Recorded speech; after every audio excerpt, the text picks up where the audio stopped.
Hello tout le monde, on se retrouve aujourd'hui pour la deuxième partie du résumé du livre Tu vas tout déchirer de Jen Sincero.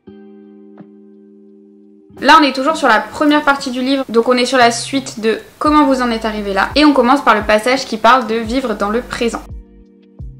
Dans ce passage, l'auteur dit une citation que j'aime bien qui est « Si tu es déprimé, tu vis dans le passé. Si tu es anxieux, tu vis dans le futur. Si tu es en paix, tu vis dans le présent. » J'aime beaucoup cette citation, je la trouve très parlante parce que c'est vrai que souvent on alterne entre le moment présent et la rumination de nos pensées. On passe beaucoup de temps à se faire des films dans sa tête, on s'inquiète pour des choses qui se sont déjà passées ou qu'on imagine qui vont se passer dans le futur. L'auteur prend l'exemple des animaux, pour elle c'est un très bon exemple parce qu'ils vivent vraiment dans l'instant présent. Elle prend l'exemple du chien qui fait toujours la fête à son maître dès qu'il rentre du travail, peu importe ce qui s'est passé dans la journée, il va toujours être content de retrouver son maître. Elle parle aussi des enfants qui sont vraiment à fond dans l'instant présent puisqu'ils sont en général très concentrés dans leur jeu et ils se soucient pas de ce qui va se passer après. L'auteur dit aussi, ce n'est pas que les choses et les opportunités qu'on poursuit n'existent pas, seulement qu'on n'est pas au courant de leur existence ou de leur accessibilité. En gros, on peut avoir l'impression que l'objectif qu'on vise, il est pas forcément réalisable, qu'il est pas atteignable, que c'est pas possible que ça se passe, mais c'est super important d'y croire parce que plus on y croit, plus on mettra les actions en place pour y arriver et plus ça deviendra possible. Plus on est relié à l'instant présent, plus on va pouvoir voir des opportunités qu'on ne verrait pas forcément si on est constamment dans ses pensées passées ou futures. Il faut porter l'attention sur ce qu'on voit, ce qu'on ressent, ce qu'on entend, sur vraiment toutes ces sensations pour ne pas manquer ce que nous offre le moment présent. Bien sûr, elle dit qu'en tant qu'adulte, on a beaucoup de responsabilités, on peut pas faire comme les enfants, rester jouer sans se soucier de ce qui vient après. On doit parfois sortir de l'instant présent pour planifier un événement dans le futur qui est plus ou moins proche. Ça peut très bien être qu'est-ce qu'on va manger au dîner ce soir ou où est-ce qu'on va partir en vacances l'été prochain. On va forcément aussi repenser au passé pour voir si on peut en tirer des leçons, mais elle conseille quand même de rester le plus souvent possible connecté à l'instant présent et ne pas trop ressasser ses pensées. Mon avis, c'est que je suis encore une fois d'accord avec ce que veut transmettre l'auteur. Je passe souvent du temps avec des enfants et je me rends compte que j'ai perdu, et je pense beaucoup de personnes perdent rapidement ce côté un peu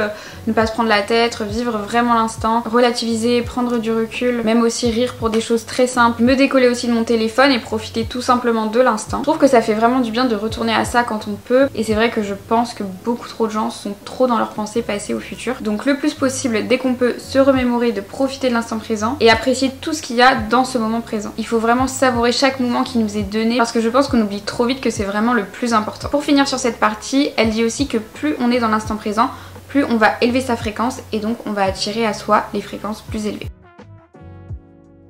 L'auteur nous dit que dans le développement personnel, l'ego c'est le faux moi ou le moi de l'ombre, donc celui qui a peur. Par exemple, elle dit que c'est la partie de nous qui est aux commandes quand on a besoin de validation extérieure pour se redonner confiance en soi. C'est aussi la partie qui fait qu'on reste dans un job qu'on n'aime pas parce qu'on a peur. L'auteur surnomme l'ego le grand sommeil pour représenter le fait qu'on n'est pas, je cite, éveillé à la réalité de sa puissance réelle. En gros, de ce que j'ai compris, quand on est dans le grand sommeil, on reste bloqué dans une vie qui ne nous convient pas, mais on se dit que c'est comme ça et qu'on peut rien y faire. Le grand sommeil, il se base sur les croyances limitantes, donc les fausses croyances, qui vont souvent détruire notre confiance en nous. Elle dit qu'il va trouver son énergie dans des sources externes, par exemple faire quelque chose pour que ça fasse bien aux yeux des autres, mais au final on le fait pas pour soi. Il se base sur la peur, il vit dans le passé ou dans le futur et il nous fait rester dans notre zone de confort. Le véritable soi, le soi supérieur comme elle dit, c'est la partie qui est en accord avec l'énergie source ou avec l'univers si on préfère, et donc lui il va trouver sa force dans des sources internes. Donc c'est je m'aime, je me fais confiance, j'ai un but dans la vie, il prend des initiatives, donc j'ai le contrôle de ma vie, et il se fonde aussi sur l'amour. Il vit dans le présent et veut créer une réalité construite autour de son potentiel illimité. Donc en fait, une vie qui est vraiment alignée avec ce qu'on veut et qui on est. L'auteur pense qu'on a tous une partie de nous qui est quand même un peu en grand sommeil. Forcément, on a tous de l'ego et on a tous des moments où on va plutôt écouter son ego et faire ou ne pas faire des choses par peur. Mais elle dit que la plupart des gens sont tellement dedans qu'ils font moins bien que ce qu'ils pourraient viser. On vit dans une société qui est assez basée sur la peur, qui n'aime pas les gens qui vont sortir de leur zone de confort, suivre leur cœur, aller vers l'inconnu. Ceux qui font ça, en général, ils passent pour des gens irresponsables, égoïstes, sauf quand ils vont réussir quelque chose et là on va les trouver incroyables. Je suis plutôt d'accord avec tout ce qu'elle dit, encore une fois. On a tendance à avoir peur de sortir de sa zone de confort, de sortir du moule, d'avoir l'air différent. Du coup on va se contenter de peu et parfois de choses qui ne nous conviennent pas du tout, par peur de ne pas réussir ou d'être jugé. Quand on veut faire quelque chose qui sort de l'ordinaire ou qu'on a un projet qui n'est pas forcément conventionnel, certaines personnes vont nous encourager mais d'autres vont totalement désapprouver et essayer de nous faire changer d'avis. Si c'est nos proches, ils vont le plus souvent le faire par amour pour nous et parce qu'ils s'inquiètent, mais en fait ils vont projeter leur propre peur et angoisse à cause de leurs croyances limitantes parce que eux-mêmes ne se sentiraient pas forcément capables de faire ce qu'on s'apprête à faire. Quand on tente quelque chose de nouveau, si on entend des gens qui nous disent qu'on ne devrait pas le faire, forcément ça peut vite décourager. C'est vraiment la dernière chose dont on a besoin quand nous-mêmes on a peur mais qu'on veut quand même sauter le pas et prendre un risque pour son bonheur. Du coup, il vaut mieux pas parler de ces projets aux personnes qui sont susceptibles, même inconsciemment, de nous décourager. Il vaut mieux en parler à des gens dont on est sûr qu'ils vont nous soutenir ou qu'on admire et qui vont du coup nous tirer vers le haut. Par exemple, si on décide de quitter son CDI pour monter un business dans un domaine qui nous passionne, qu'on le fait même si on a des doutes et qu'on a peur, et que t'as tante machine qui dit ah mais t'as pas peur de pas y arriver? T'as pensé à tes enfants? T'as pensé au remboursement de ton prêt? Forcément, ça peut vite décourager. En tout cas, moi je sais que ça me découragerait. Donc maintenant, je fais attention à ce que je dis et à qui je le dis. On a déjà assez de croyances limitantes soi-même, on se met déjà assez d'obstacles, donc il vaut mieux éviter d'en rajouter une couche en entendant ces choses-là de la bouche d'autres personnes. Parce que après ça, on a encore moins de chances de tenter ce qu'on voulait faire. Et déjà que c'est pas facile de faire le premier pas, donc il vaut mieux éviter. Ensuite, l'auteur dit une phrase que j'aime bien. Observer quelqu'un tout donner pour y arriver est terriblement déstabilisant pour celui qui, sa vie durant, a échafaudé les plus solides argumentations pour expliquer pourquoi lui ne le fait pas. De ce que j'ai compris, pour elle, il y a beaucoup de personnes qui envoient d'autres réussir, sortir de leur zone de confort, se donner les moyens, ce que eux-mêmes aimeraient faire mais qu'ils ne font pas parce qu'ils ont peur. Du coup, ils vont se trouver eux des excuses pour expliquer pourquoi ils ne le font pas. Ça peut être en fonction de la situation. Je suis trop vieux, j'ai pas le temps, j'ai pas assez d'expérience. Ils vont se convaincre que c'est la réalité et qu'il n'y a pas d'autre scénario possible. Moi, je sais que ma mère, elle va être facilement stressée pour moi quand je vais lui parler d'un de mes projets ou d'une envie que j'ai, par exemple. Sans le vouloir, elle va me communiquer son stress, donc j'évite de lui parler de certaines choses. Du coup, en général, je lui en parle une fois que le projet est bien avancé ou pour lui donner des éléments positifs, mais je rentre jamais trop dans les détails. L'auteur dit que quand on se débarrasse d'une croyance limitante ou qu'on sort de sa zone de confort, on peut se sentir encore pire qu'avant et il peut y avoir ensuite un enchaînement d'événements négatifs. Elle dit que c'est notre ego qui essaye de nous garder dans notre vie d'avant et qui a peur d'affronter l'inconnu. Elle dit aussi, quand on ose tout changer, souvent la vie tourne au désastre avant de tourner au miracle. Reprogrammer ses croyances, c'est faire une mise à jour et notre subconscient peut se focaliser sur les moyens de nous éviter de prendre un risque parce que pour lui ça représente un danger, donc il préfère nous garder dans la zone de confort. Donc si depuis petit on s'est créé une réalité qui est basée sur certaines croyances, ça peut être difficile de les reprogrammer, mais c'est pas impossible. Ce qui est important, c'est vraiment de ne pas abandonner. En gros, elle veut dire que quand on veut radicalement changer quelque chose, il faut pas paniquer s'il nous arrive plein de merde d'un coup. Il faut persévérer parce que c'est l'étape de transition pour sortir du grand sommeil et ça veut dire qu'on est sur la bonne voie. Il ne faut pas forcément prendre les mauvais événements comme un signe qu'il faut tout arrêter. Changer quelque chose, ça peut faire peur, mais c'est moins douloureux que de rester dans une vie qui ne nous convient pas où on va pas se donner à fond. Il faut vraiment croire au plus profond de soi que la vie qu'on veut, elle est possible. Pour moi, c'est important de s'accrocher et de persévérer parce que quand on arrive à devenir la personne qu'on veut vraiment être, qu'on fait ce qu'on veut vraiment faire, qu'on aime vraiment sa vie, c'est quand même beaucoup mieux. Par rapport à cette partie, encore une fois, je suis d'accord. Est-ce que c'est étonnant? J'ai fait une vidéo sur les croyances limitantes où on retrouve un peu les mêmes points. Je suis la première à penser que le changement, l'inconnu, ça fait peur, qu'on ressasse beaucoup, qu'on se fait beaucoup d'interprétations dans sa tête.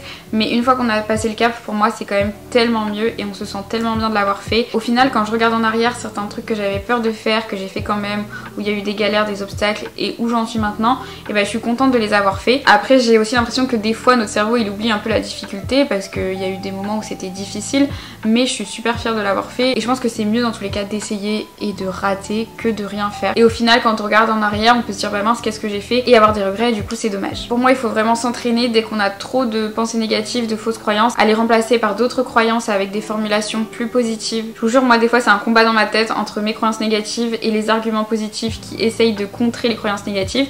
Au début c'était difficile, mais petit à petit, plus on le fait, plus ça devient naturel. Ce serait quand même dommage d'abandonner quelque chose qu'on veut vraiment à cause de la peur ou d'un obstacle, parce que pour moi dans la plupart des situations on peut vraiment trouver du positif ou des solutions, même si c'est pas toujours confortable à affronter. Quand on sort de sa zone de confort, le cerveau il va identifier le moindre obstacle comme étant un danger et il va vouloir nous faire marche arrière. Donc il faut vraiment apprendre à surmonter les obstacles, gérer son stress. Pour moi ça se fait vraiment petit à petit. Sortir souvent de sa zone de confort, même si c'est des petits pas, ça je l'ai déjà dit plein de fois. S'habituer à être face à des situations inconfortable et apprendre à rebondir et vraiment essayer de se concentrer sur le positif et les solutions pour avancer et progresser. La plupart d'entre nous, on alterne entre des phases où on s'aime, on a confiance en soi, on a l'impression qu'on peut tout réussir, et des phases où on va se sentir nul et incapable. Et pour beaucoup de gens, malheureusement, c'est plus des phases où on se sent nul et incapable. L'auteur dit, encore une fois je cite, « Il est tout aussi facile de se juger génial que complètement nul. » En fait, elle dit que c'est la même énergie, donc autant se trouver génial plutôt que se trouver nul, sachant qu'on peut mettre la même énergie à se concentrer sur ce qui est bien chez nous plutôt que de s'auto-critiquer. C'est vrai que quand il faut complimenter les autres, trouver ce qu'il y a bien chez eux, on y arrive, mais quand c'est pour soi-même, c'est tout de suite beaucoup plus difficile. On a tendance à trop se percevoir négativement, on a du mal à voir ses qualités, on se rabaisse, on doute de soi. Il faudrait se voir à travers les yeux de quelqu'un qui nous aime, qui nous admire, quelqu'un qui voit vraiment notre potentiel, ce qu'on est capable de faire, nos qualités. Il faut pas oublier que c'est nous qui choisissons ce qu'on veut croire et c'est nous qui choisissons comment on va percevoir notre réalité. Donc on peut choisir de voir les bonnes choses en nous, de se concentrer sur les bonnes choses plutôt que sur les mauvaises choses. Bien sûr, ça veut pas dire qu'on n'a pas envie d'évoluer sur certains points, mais se concentrer sur nos qualités, sur les bonnes choses, et même si on a un défaut qu'on veut améliorer, être indulgent avec soi-même et se concentrer sur les progrès. Le but aussi, c'est d'être vraiment soi-même, ne pas chercher à ressembler à quelqu'un d'autre. Ça, c'était dur pour moi avant, mais maintenant je le comprends beaucoup plus. On est tous uniques et on a tous de la valeur. Par rapport à cette partie, je trouve que l'auteur a dit des choses très justes, même si bon, c'est toujours plus facile à dire qu'à faire, hein, bien sûr. Ça, je le répète souvent. Mais c'est vraiment important de faire attention à ses pensées, aux mots et aux phrases qu'on utilise pour parler de soi-même et s'aimer, avoir confiance en soi, avoir de l'estime de soi. Pour moi, c'est vraiment la base, le ciment qui permet déjà d'être heureux dans la vie. Et même si on a tous des défauts, on a aussi tous des bons côtés, c'est ça l'avantage. Et donc, si on y réfléchit bien, le mieux, c'est logique, c'est de se concentrer sur ses bons côtés, sur son évolution, malgré les erreurs, parce qu'il y en aura toujours. Encore une fois, le but, c'est pas de voir le monde en mode bisounours, tout est beau, tout est rose, mais décider de ce qu'on veut vraiment. Est-ce que se concentrer sur le négatif, au final, ça fait du bien? Non. Donc le mieux, c'est de se concentrer sur le positif. Après, bien sûr, il y a toujours des exceptions, mais par rapport à l'autocritique, ça sert à rien de se dénigrer constamment. Au final, ça n'apporte rien, alors que justement, mettre en avant ses bons côtés, mettre en avant son évolution, ça va être bénéfique pour être heureux, pour évoluer.